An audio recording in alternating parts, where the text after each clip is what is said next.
All right, and welcome, folks. I know people are actively joining the webinar. So as we get going, I want to welcome everybody coming in, spending your hour with us to talk about controllers today. And welcome to Ask Mayfield Anything. This is a recurring webinar that we do here at Mayfield Renewables. And this month, as you can see, we're going to talk about some takeaways that our team had from the RE Plus that just happened in Las Vegas, and really specific around microgrid controllers and functionality of different microgrid controllers, kind of the big items to be thinking about as we're going through that. So that's what we're going to be going through today. As always, we welcome questions as we go along. This is meant to be interactive. This is meant to be something that we are having conversation about as much as possible. So with that, we have the question and answer feature of the Zoom webinar here. So if you have a question, you want to submit it, please use the question and answer button. That way we can see those, track them, and make sure that we are getting those into the getting those in as appropriate. So with that, we will we'll kind of jump in here, and I just want to do a little bit of introduction here and make sure that people are introduce ourselves and who's in the room. So for those of you who may not know me, my name is Ryan Mayfield, founder of Mayfield Renewables, and started the company back in 2007 and have been doing a lot of education in that entire time of my career, part of Mayfield Renewables, and yeah, enjoy doing these things.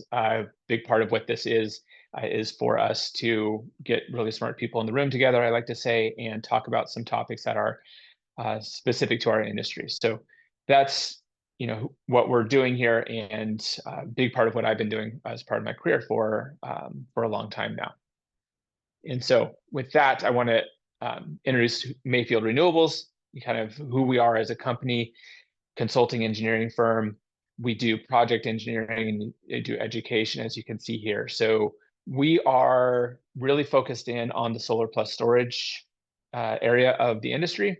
And so we've been doing solar project engineering for many, many years. That was part of when I founded the company. And we're doing more consulting engineering, working with our clients, working with different stakeholders in the industry on aspects around microgrids, solar plus storage projects.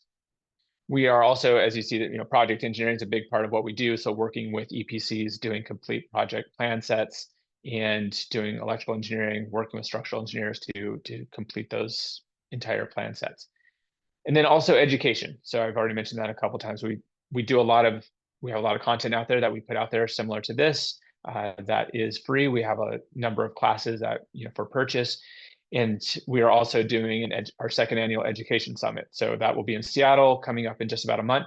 So if you are interested in that, if you don't know about it, we'll have a slide at the end to get you a direct link to that. Would love to see folks joining us in Seattle, where we're going to talk about a lot of microgrid topics. We have 2 full days of classes, 3 different tracks, and so there's a lot of good content there, and you can find out more on our website.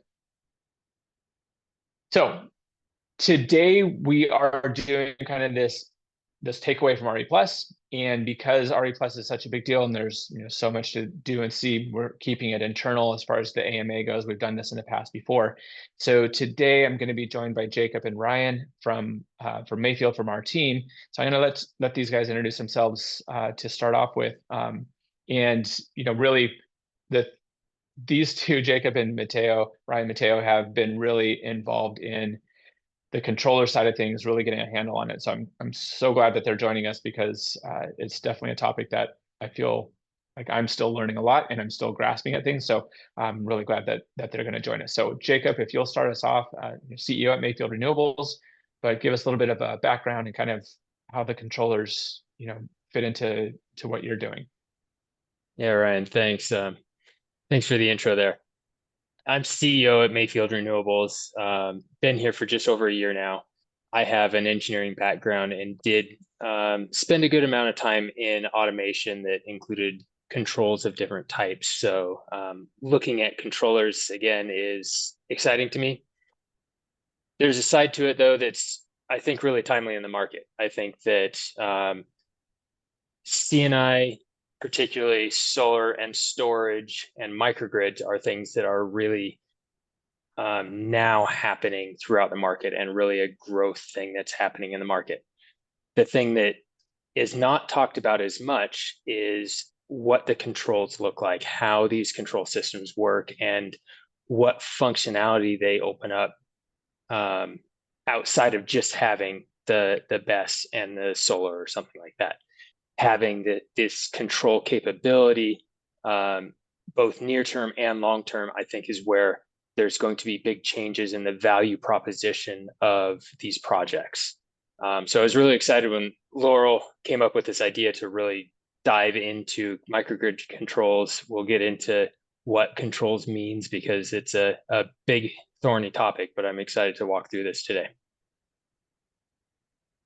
Perfect. Thanks for that. And then Ryan, Mateo, you're involved in these, and you're doing leading the engineering team, looking at a lot of the projects we have. And so I guess just quick introduction, and then we're definitely going to have you talk about the controllers and kind of how they fit into the engineering process. But yeah, if you want to take a minute and give people your background and kind of the controllers aspect from your purview. Yeah, for sure. Thanks for having me on board here. Ryan Mateo, senior engineer over here at Mayfield Renewables. Been in the industry for about 12 years at this point. I started in product development on the racking side. So just seeing all these microgrid controllers brought back some nice memories of that product development cycle and seeing how the use cases and all these, value engineering that's been added into here. So roaming the floors at RE Plus just to see all the various microgrid controllers on offer in the industry has been eye-opening to say the least. Just looking at the list of microgrid controllers this year, there were at least 40. And we can't hit them all, but I was glad to see kind of the advancements that this industry is going through. I'd like to echo Jacob's sentiment that, this area is confusing though. And that's what I hope to kind of expand upon in today's AMA. Perfect. Yeah, and there were a lot of controllers, and as we found as we were talking with people, it means different things to different people. So that's one of our goals here today, is to kind of parse through that and understand, the different functionalities of the controllers and what does that word actually mean, and how are we, relating it. So let's jump into it. So kind of these key takeaways from the controller market. And one of the things we talk about microgrids a lot here. So if folks have taken our classes before, or taken any of our seen our content before, this may look a familiar image. We like to start off with this a lot of times just to kind of help set the stage for what are we talking about with the microgrid? How are we defining it? There's some specific definitions in both, DOE has a definition, National Electrical Code has definition.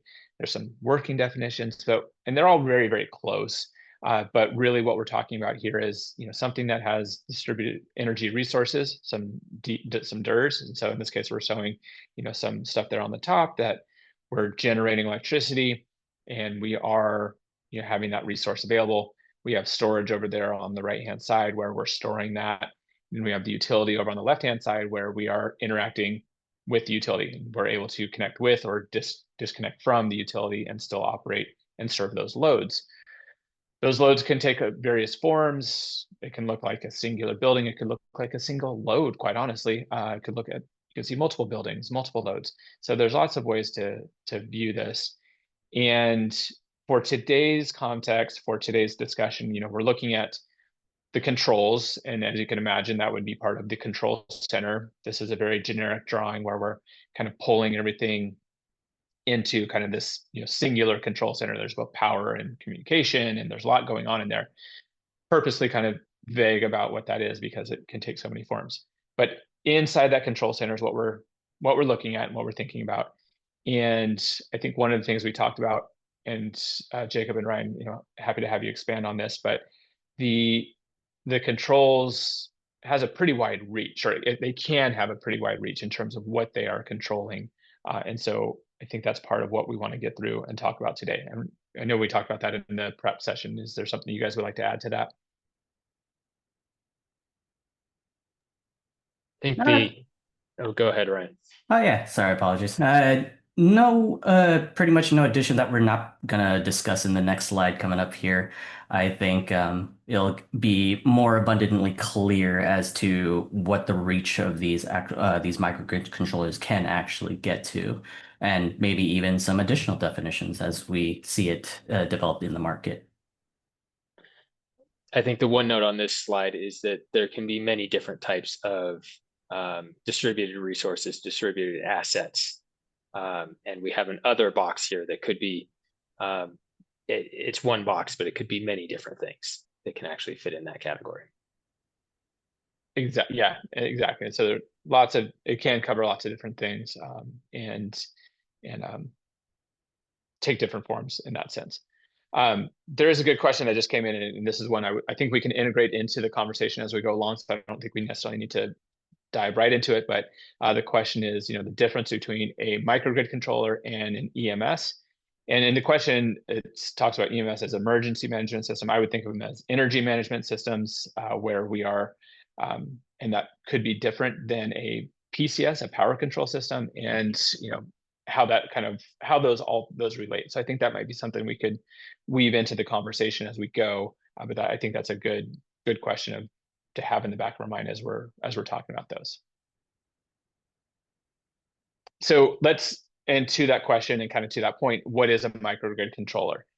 And microgrid controllers, as we're noting here, they have many functions they can serve. They can be very limited in their functions, and understanding what they are and what they are not is really important for developers, for engineers, for system owners, operators, and being able to understand that. And we're going to talk about questions to ask and things to keep in mind when you are considering different controllers.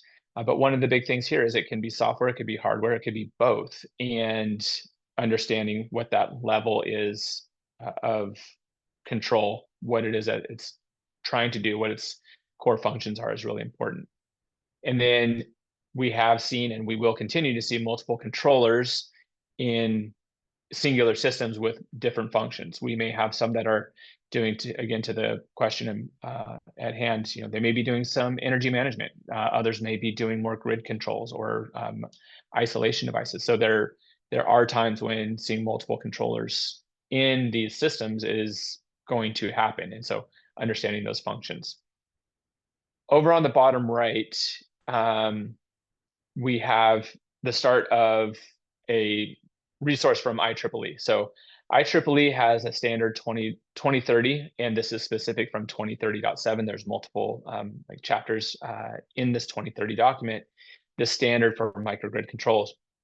And so Jacob and Ryan are going to kind of walk us through this, but there's multiple levels that microgrid controllers can hit in terms of this IEEE standard. And so I'll let them kind of go through it. They have their heads wrapped around it really, really well. But it's one of those things that's there's a standard out there. It's interesting because it's a standard that's already has some years on it. And probably is going to be updated, I would expect, but I don't know if there's any process on that.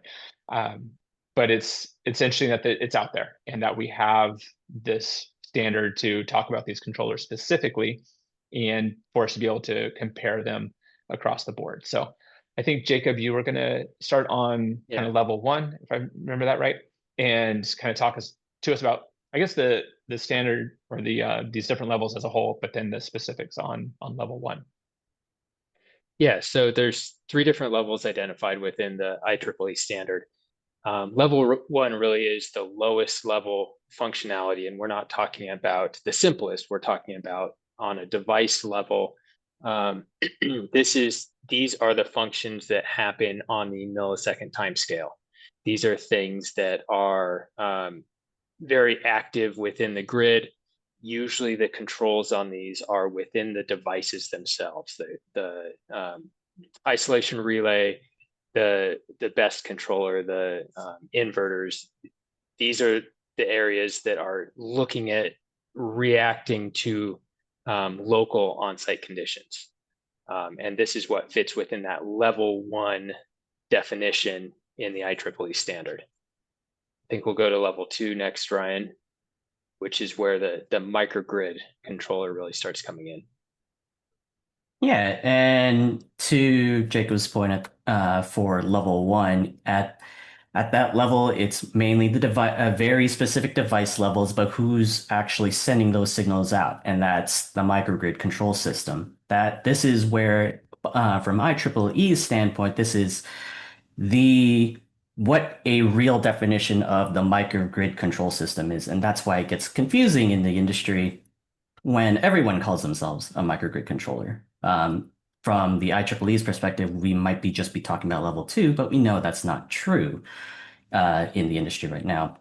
But what does level 2 actually do? At this point, it's sending those signals out. It's causing the transitions that you would typically see in a sequence of operations. When a grid goes down, what is the system going to be saying to all the device level items to make that transition to go from going from the on-grid to the off-grid battery power system? And it also has a lot of control over dispatch, but at a very simple level.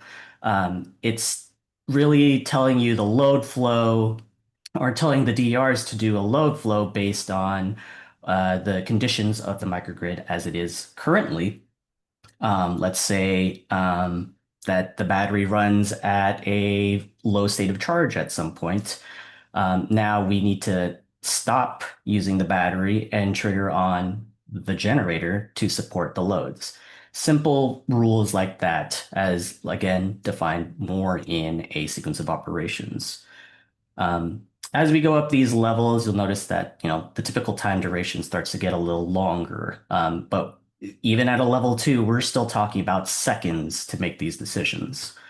And for the bulk of these items, like load control and all the other stuff, it lives in this level 2 here.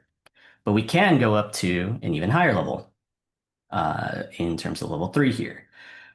So from a higher level function point of view, now we're talking about kind of stepping out of the bounds of what the microgrid is, and now talking to the utility or maybe even other microgrids. For the most part, you're just stepping out of that boundary of the microgrid and kind of like seeing in. Now you have the SCADA, which is able to, send inquiries to the status of the system and kind of aggregate that as a whole. And so as an operator, now if a microgrid controller has these level 3 functions, now you can see the whole system working as a team, see where the problem issues are, and see if there's maybe optimal dispatching that can be done to maybe make your system last longer or have the gas last a little bit longer in your generators, fuel efficiency and whatnot. But then also now it's starting to talk to the grid for all those like demand energy usage responses with your local utilities so that you can dispatch at a good price or and achieve those incentives there. And often we're calling this a supervisory controller rather than just a microgrid controller. Right. And then even further on, this is the level 3 at this point. Oh, go ahead. I was just going to say, so just to be super clear, we're going to kind of move on and go to a next level here. I realize this is, as folks are looking at it, this is the IEEE. This is really the figure out of IEEE. So we've kind of made it a little bit more visually for the presentation, but this is what they present and how they talk about it. One of the things that you guys talked about in our prep, which I think really helped me on the understanding, is the fact that this really isn't in a hierarchy. This isn't like a level 3 is the the ultimate or anything like that. But it's more on kind of about what there's different levels, but they're not, one's not necessarily better than the other, I guess. And it's not like you need a level 3 to do level 1 and level 2 or vice versa. So I guess that's just one thing, if you can comment on that. And then the other thing that I just wanted to throw out there before I turn the floor back over to you guys. It's interesting, it just kind of occurred to me, level 1, Jacob, you were saying, is at the device level and it's operating milliseconds. And so it's the ability for that time frame is really important. And as you can see, when we get higher and higher in the levels, the time gets larger, but there's a communication aspect with that. And so there's even delays within communications. And so I guess if there's a comment you can make about those communications and how that comes into play with these different levels. Yeah, let's start with the first question you had about the different levels. The real key here is where originally you were talking, Ryan, about having multiple controllers on a single system. And what that really means is that you have controllers controlling at a different level that operate together. You can have controllers on each of these levels, or you can have a single controller that operates many of these levels. So there's a lot of different things in the market that can cover many different things here. When you're talking about communications, when you're talking about the decision rate on these things, the typical time duration, these are things that really depend on what it is the specific level of controller is trying to do relative to the output. If we're talking about this level 1 stuff, this is reacting to frequency variation and voltage variation, things like that, where it has to be immediate. The utility needs that response to be very, very fast. And any communication gap in that is going to put it well outside of the bounds of what's needed to serve those functions. The same thing also happens on other levels.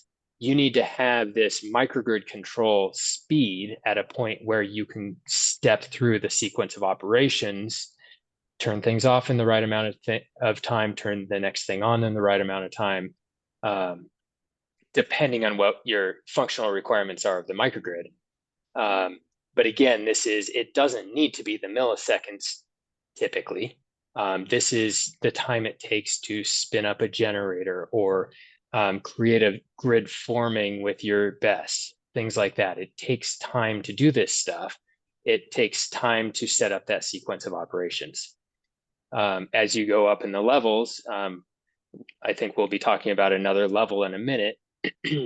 We get to a point where it takes time to do analysis on optimization that sets this, what we're going to call level 4, apart from these other levels. Ryan, Perfect. Did you have anything you want to add to that? No, not at this time. I think it's just important to note, this going back in terms of the overall description from IEEE 2030.7 here is, and I think Ryan Mayfield here, he alluded to it earlier, this is a rather old, in solar's time frame, or at least in the renewable industry's time frame, designation of what a microgrid control system is. So the advancements that these microgrid controllers have had might even dictate a new edition of a kind of like level 4 at this point as to how these microgrid controllers are happening. So yeah, to that point, that level 4. So those first 3 levels are what IEEE has. And so I don't know, level 4, if you want to dig into that a little bit more. I think, Jacob, you were going to talk about that one, right? Sure. So this is where we get to the typical time duration of minutes or more. And the reason this is minutes or more is we're typically talking about looking at a long time frame to make decisions. We're looking at active optimization. So instead of having what we call optimal dispatch, which is, okay, we're going to dispatch this system according to the utility details, whatever's happening within that utility. in the active optimization or automated optimization, I would like to call it, is we're going through and looking at how the site has been performing and then doing updates to that optimal dispatch, trying to optimize it in the long run. And this is where AI comes into play, this machine learning where the systems are actually actively trying to adapt and actively trying to improve and testing things continually and trying to get to a point where they're taking those last percentage points of improvement. And this is what here at Mayfield, we're starting to call this level 4 addition to this system, where it's really the next step. And these are things that really weren't even talked about in 2017. And today, these are very, very well talked about. We heard a lot about this at RE+, so we'll talk about this more as we talk about the different controllers. Yeah, and another big thing at level 4 that we'd like to emphasize as something that we see as a major development in microgrid controls is now the fleet management aspect of these microgrid controllers. More and more microgrid controllers are now stepping past just a site level. Now they're integrating hundreds of sites onto one platform so that if you are a power energy portfolio manager, you are able to see all your sites working in tandem, really understanding what's happening with each site from a very high level perspective, and just seeing how you can maybe even manage multiple microgrids on one utility line. It's just like the scope of what we've been seeing is not just at the site anymore. So I think one thing I'll add here is going back to this hardware versus software question. Level 1 is 100% hardware, programmed. Level 2 is hardware as well that does the integration of this stuff. Level 3, you're starting to get into software on hardware. Level 4 is strictly software, is really what you're talking about. And these can be combined into single devices. But often, if we're talking software versus hardware, it's more software heavy at the top of the stack and hardware heavy at the bottom of the stack. And this is, again, where you can have multiple controllers or multiple control systems acting together to make this happen. Yeah, so that gets into one of the questions that was asked. So Alex asked the question, why do companies do pure software versus integrated hardware devices? And I think that's what you were just getting at, Jacob. It's kind of the functionality, right, of what the control is going to be doing. Exactly. And once you get into the machine learning, that really does need to be a software stack to make it happen. Got it. Okay. And then there was another question, can these controllers provide reactive power support? And that is one of the functions that's on the level 1 specifically, talk about that. And so there are those kind of grid services, grid protection and grid services happening at that device level. So that level 1 is where we would see something like that. And then I think I heard you already say this, but I'm just gonna, since the question there was, are there devices that do all 3 levels, the first 3 levels that we showed for IEEE? So believe there are devices that can do all 3 or any combination thereof. Is that correct? yeah, that would be correct in that case. Like we've seen many microgrid controllers that at most will go through level 1 and 2. They may not do 3, but it's very likely that they are going to do level 1 as their to deal with the load control and kind of controlling the devices at that point through their software and through their hardware. One additional note here is that any microgrid controller, any of the controllers that fit anywhere in this stack, may or may not do all of the functions that are listed here. If you're a microgrid controller, that doesn't mean that you do every single function listed. If you're a level 1 controller, you may or may not actually do frequency control. Right. And that's one of those items that we'll dive into later of what are the important questions to ask these manufacturers before you dive into buying one of these. Sorry, guys, I think I dropped out there for a second, but I think I'm back. Are we ready to move on to the next slide? Perfect timing. Perfect timing. Perfect. Okay, there we go. Sorry about that. So yeah, I think, getting into the takeaways on these, and again, microgrid controller is pretty broad. And I know we have a number of things, and there's actually a question that came up in the chat, was kind of talking about what's important to identify. So I think this was exactly the slide that we could talk about what's important to define during the feasibility and understanding kind of the requirements and costs for these functionalities.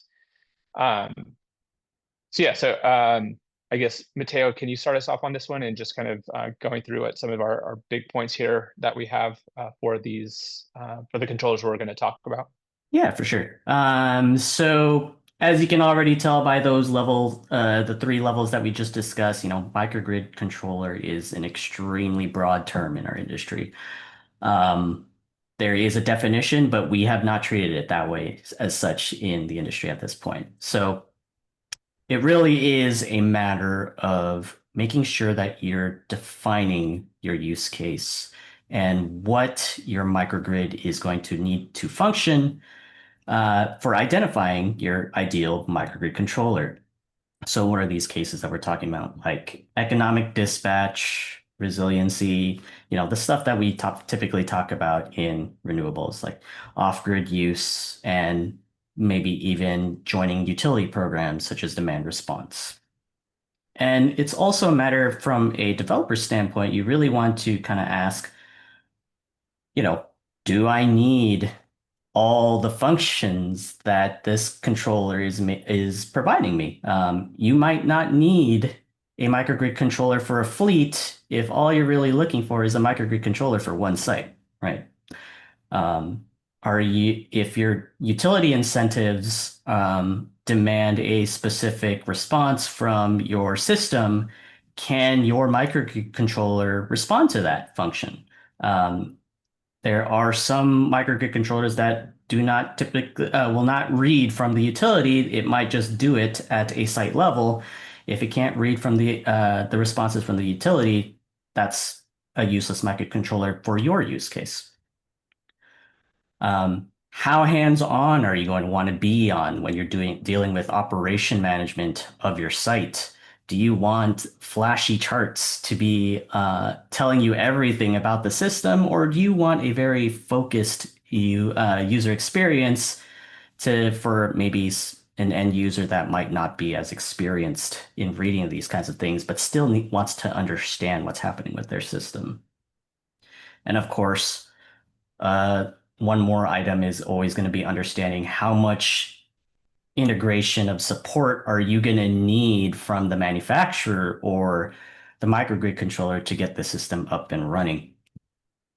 It was really important to understand that a microgrid controller introduces a lot of scope to your project. It goes far beyond what an engineer of record such as Mayfield will be able to aid you on outside of the design of electrical and safety of the set. So, I mean, I could hand it off here to Jacob regarding kind of like what you want to, who you want to bring on and what kind of integration is going to be necessary there. Yeah, engaging your partners early is very important in this. And there's a level, a number of things you need to do here. The key is identifying the partners that you're going to need for your project. I would say that first partner, if you are not that person already, is somebody to integrate the system, somebody to look at it from a high-level picture, system architecture wise. How are all of these devices going to come together and work in concert? And if you have that capability as a developer to walk through that, that's great.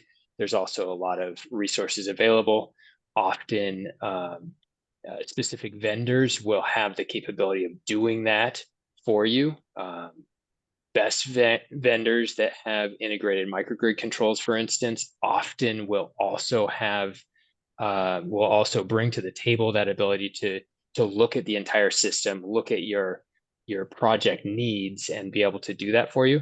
Some that particularly where you don't have microgrid controls in the BESS, you need to have either a controls vendor who will do that, or somebody, an integrator that can help facilitate that throughout the process. So really, you need to have the electrical engineering firm identified. You need to have the product vendors identified for the products. You need to have somebody that can do the programming. You need to have somebody who can do protection engineering if it's outside of the rest of this group. And all of these things are really critical to bring to the table early in a project and make sure that everyone's working together. One of the advantages of a lot of these integrated systems is they also come with integrated support. And that integrated support's great. It means that you have one vendor who can handle many of these different things. But I think the big takeaway here needs to be, hey, you need to make sure that somebody is responsible for all these different pieces early in the project, so that those discussions can be appropriately had and the project can be de-risked and move forward without running into roadblocks.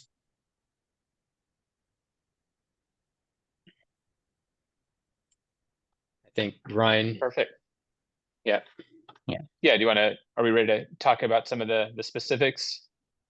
Yeah, I guess at this point we'll take a look at kind of like what we've seen as on the floor in our time at RE Plus. I know like I said, there were 40 plus manufacturers out there. We couldn't hit them all, but we're just hitting some highlights here. And I want to preface this again that this is not all their functions. This is just the stuff that stood out to us as very powerful functions to consider when you're looking for microgrid controllers like this. So we'll start off with Generac.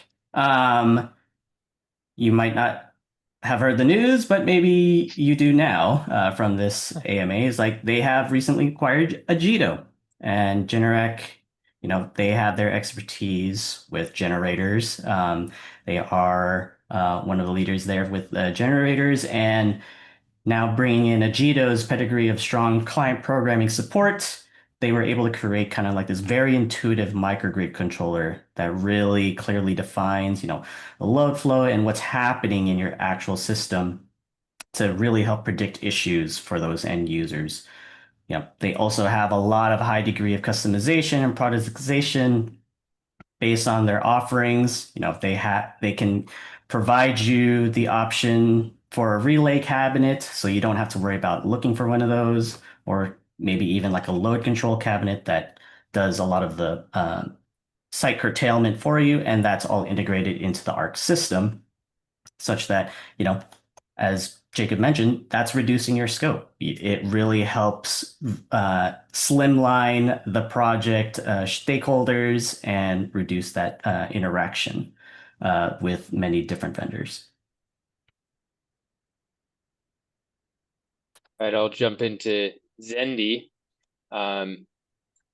Many people probably know Xendee from their design software. We use it on a regular basis here at Mayfield. Xendee also has what they call Operate, which is a microgrid controller. This would be a high level, machine learning level 4 microgrid controller. Their real interesting point is that they are taking this and creating a feedback loop with their design software. So they do the design work, or you can use their software to do the design work on a microgrid, really looking at the optimization of the assets on site, how they're going to be used, and that type of stuff. Operate is their live operation software. This is that level 4 again, where it will optimize the dispatch of the system, And then as that dispatch happens, they monitor it and see how it works, feed that back into their system. They have a digital twin essentially. So they can feed that back into their digital twin, optimize it further, and continually update how that is dispatching and optimizing it. I think the one thing to note is this would sit on top of or above another controller. Because it's on the screen here, the Generac controller would be below this. It could talk to the Generac controller and continually optimize how that is functioning. So this seems like there's quite, well, again, we're not covering all their functions, we're not covering everything, but the fact that we can have multiple controllers and kind of at these different levels, I think that's one of the things to keep in mind for the audience is that we have those levels that we talked about in the IEEE, and they're not all gonna, sometimes they need to work in concert in order to, if you need to hit all of those. Exactly. Perfect. All right. Jumping more into the topic of integration with different products. We like to talk about best integration for these microgrid controllers, but what about the switchgear itself? EATON is one of these groups that are providing their Power Expert controller kind of integrated within their switchgear offerings, so that when you're buying a switchgear for your site, now it comes integrated into the switchgear itself, and all that equipment, all that pre-program comes directly from EATON themselves. They have their own microgrid division that is working on projects like these constantly. So again, reducing the scope that you have to worry about when you're doing this makes a project much more smoother, and maybe worth considering as you are selecting your products with these microgrid controllers. EATON has a pedigree for being a microgrid controller first, so it has a lot of functions controlling load flow and that level 1 and level 2 area. They do have dispatch rules for the level 3 section, but I would say it mostly focuses more on kind of like what is happening on the site level.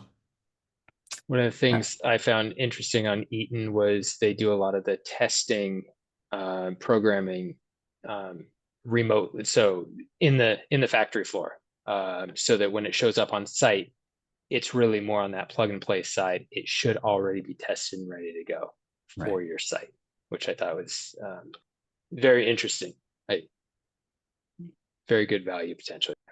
Yeah, not having to worry about it at the construction level for the commissioning. It's just a peace of mind that's just out the window at that point. Jumping on more to a focus for a level 4, a strong level 4 microgrid controller is New Sun Road. We've seen their stellar platform have a very heavy emphasis on fleet control and power asset portfolio management. This company has a strong focus on resilience, as it has been working a lot with local utilities in their controller's focus. So you can really see it in their functions of a strong focus of integrated response functions with the utilities, really making sure that they are following those utilities requirements and being able to respond to any situations from an incentive point of view. And again, they are also taking the route of introducing AI into optimization. So now they're also hitting that level point of active optimization through their stellar AI platform. I guess one additional note there is they're not exclusively a level 4 controller. They do actually control on some of the lower levels and have hardware, on-site hardware to integrate that. Great. All right, so we're coming up onto SEL. We all know who SEL is at this point in, even if just you're in the energy industry, not even in renewables, These are the the groups that the utilities know and trust very well as a competent manufacturer. And a big deal with SEL is the fact that they are very equipment agnostic. Now, there are a lot of equipment agnostic items and microgrid controllers out there, but it's very telling when they have that long list of wide protocol capabilities and compatibilities because of their expertise with their relays, making sure that their relays are compatible with pretty much anything on the market. And it's very important to note that just as with all like their SEL relays, all these items are extremely scalable. These items can be used on the smallest microgrid to the largest microgrid out there. And, you know, at that level, they are still managing all the level 1s through level 3s as defined by IEEE 2030.7 there. But just highlighting that agnosticism is very strong with SEL. And actually, we're going to talk about Wattch next here as a strong supervisory level. So like level 3, they have I think one of the best value propositions that we've seen with Wattch is their programming and hardware that is extremely modular based on the needs of the site. And I guess, what do I mean by that? If you have a certain function that you need for a site, but not others, they can tailor make it for that site. But then once you are done making all that programming, let's say you have a copy of another site that's very similar. A lot of their programming and hardware can be transferred directly to that new microgrid, and it'll be much faster. They've already done it once. They pull it from a library and reintegrate into that next microgrid. So it's very good for, cookie cutting different sites, and then all integrated under their one supervisory platform. You can see all those functions and all those, and be able to tweak those items on the fly very easily from the perspective of Wattch. And Jacob, I don't know if you had any addition to on their items there. Yeah, I think the only thing I'll add is I had a question for you on that originally, which was, does the other site have to be identical? And the feedback you gave me was great in that the site size doesn't have to be the same. Really, what you're creating that you can duplicate is a function that's part of your, let's say, big program you're trying to do in a region, where you can take those functions and duplicate them across sites without much effort by comparison to creating a new one at each site. Right, exactly. It's just a matter of if you need the microgrid to function a certain way repeatedly throughout the site, it's not necessarily the size or anything about it. That can be easily transferred through Wattch's value adder there. And then finally, we'll probably jump over here to ELM. Now, this is more of that traditional battery integrated micro grid controller here, much like how EATON offers it through switchgears. Now let's talk about the best companies doing this. They tend to be the best, in our opinion, as far as the perfect integrator for these controls, because they are the energy storage for the microgrid site. So by bundling it with their best system, again, we're reducing the client's burden of having to look for other microgrid controllers that might fit their bill, and it'll all stay with ELM. All that work and all that scope will be focused strictly through them. And now you have a best system that will work with your microgrid controller. You don't have to worry about that kind of like compatibility across, or having to worry about lengthy programming times from that point of view. And that one, Ryan, I'm curious, like, are is that kind of a trend that you think that we would be seeing? I mean, I believe there's other manufacturers doing similar work or having similar products. And so, I'm not necessarily the only one doing that. And again, there's so many, we can't talk to everybody or about everybody. But I guess, is that something that you would foresee as, trending in the industry as far as the ESS incorporating that control?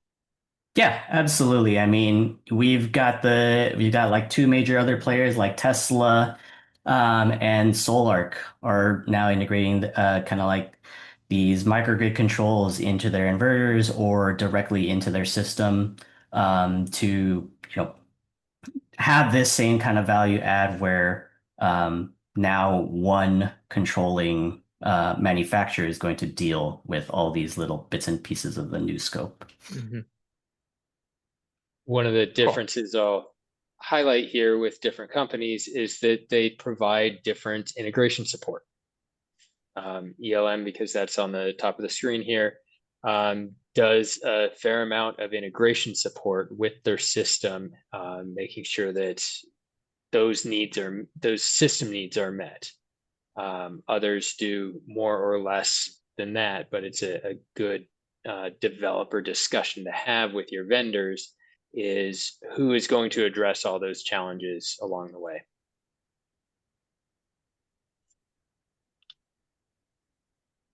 Perfect. We got a couple more here to talk about, and then we'll kind of get close to the top of the hour and we'll be able to wrap this up. Good time, I think. Okay. Perfect. Jump in with Elexity real quick. Elexity is a very interesting offering that's newer to the market. Elexity brings in some building management control capability on this microgrid topic.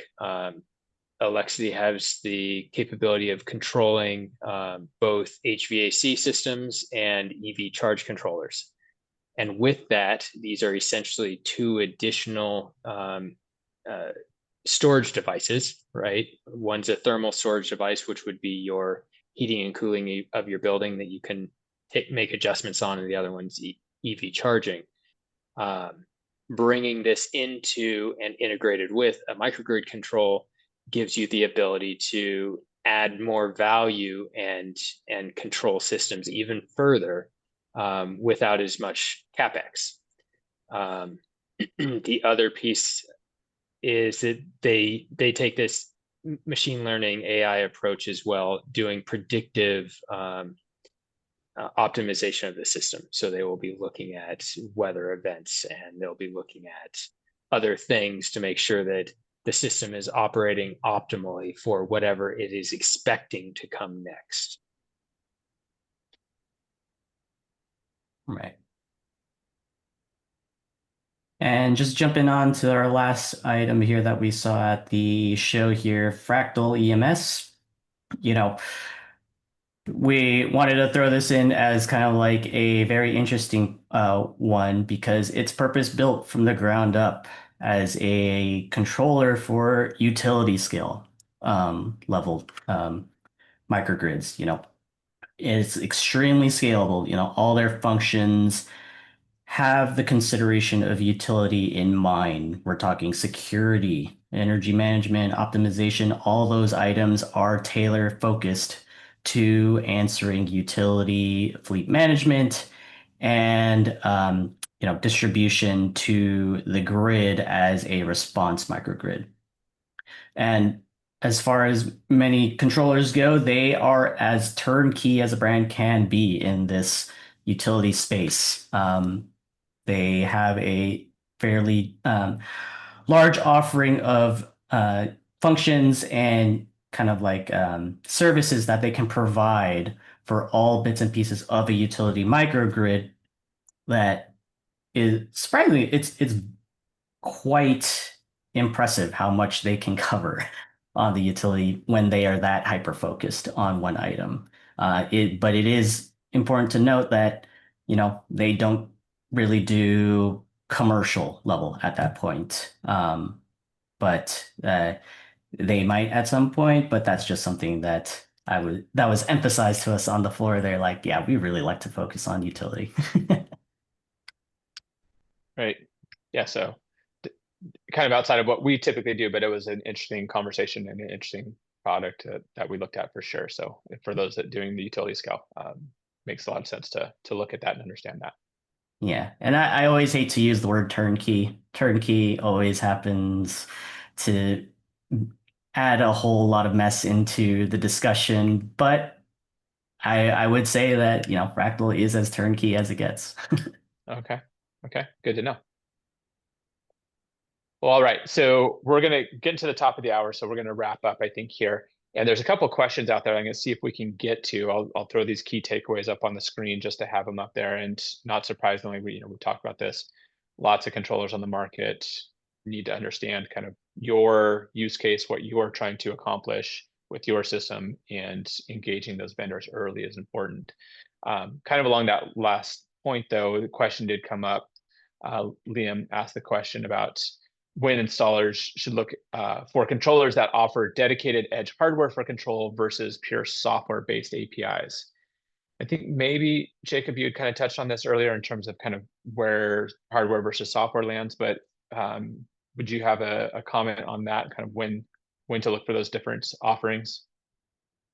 I think this takes a step back in what are the what are the requirements of the system? What is it that the system is trying to achieve? And if you start there, then you can start looking at, okay, what types of controller are going to be needed for this? If you're in a resiliency only situation, for instance, you're going to have a very different need than if you're really looking at market economics or squeezing the last bit out of your system that you can. Once you have those set up, then really the next stage is talking to different vendors and taking that, okay, what vendor is approaching systems in the way that I want to be looking at my system. And once you kind of have that, then you can start working with vendors to talk about what their specific offerings are and how they would solve your problem. So as soon as you have that baseline of what it is the system needs to do and what your expectations are, then getting into the discussions is really key. And that could be on any level of controls. Okay, perfect. And yeah, we're getting close to the top of the hour, and there was actually a couple of comments about, or a question and a comment kind of about specifics around some of the products that we went through. And there was a question about a specific product so definitely don't want to paint ourselves as the absolute experts on the products. And we went through a very high level some of the products, and of course some of the things that we talked about, we didn't get to touch on all the features for sure. So if any of the controllers or the products out there, the best products out there that might think work for your applications, by all means, highly recommend talking with those manufacturers and making sure that they're hitting all of the components and being able to meet the needs for your projects. So as we wrap up, I know there's some questions we weren't able to get to, but we'll put our contact info up here at the next slide. And as I mentioned at the top of the hour, we are doing our annual education summit. It'll be the 15th and 16th of October up in Seattle. And a lot of great content. We're going to have 2 days, 3 different tracks. And so trying to formulate it so people can hit most of the classes if you want to be able to do that. A lot of content on microgrids. We have, complete microgrid track. And so a lot of the topics we're talking about here, we'll have Generac will be there giving talking about the controllers themselves. And so a lot of good opportunities to really dive deeper into these topics and talk with peers within the industry on this and a lot of other topics. So would love to see folks show up and participate with us at the Education Summit in Seattle. And then finally, there's our contact info for the 3 of us, some general contact info over there on the left-hand side.